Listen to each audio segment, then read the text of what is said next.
Ayan, ngayon, nagpainit na po tayo ng mantika. Umpisahan na po natin. Ayan.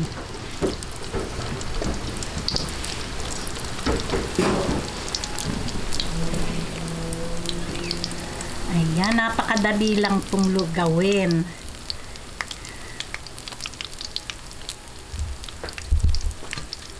Ayan, hihintayin lang po natin medyo mag light brown bago natin budburan ng konting sugar para po mag-caramelize yung labas. Ayan, pagka po ganitong light brown na, bubudburan na po natin siya ng sugar. Ayan, at hihintayin lang po nating mag-caramelize yung ating inilagay na sugar. Okay.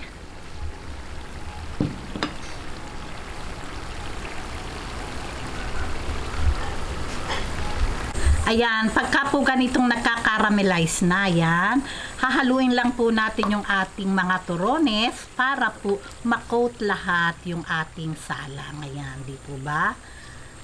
Ayan, ganyan lang. Halu-haluin lang po natin.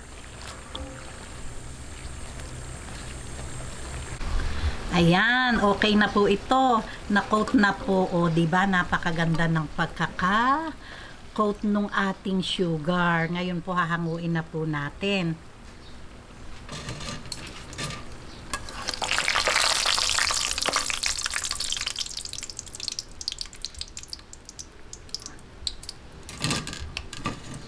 Ayan.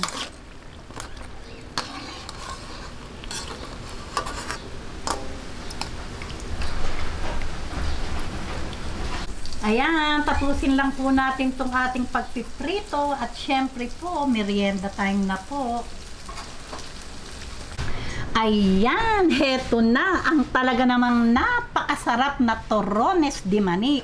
O di po ba, napaka-easy lang gawin. Meron na kayong masarap na kutkutin, dessert at pwede ding merienda. Gawin nyo na po ito, siguradong magugustuhan ng inyong pamilya. O paano po? Kung nagustuhan nyo ang video na to, huwag lang kalimutang mag-likes and don't forget to share and subscribe. Babu!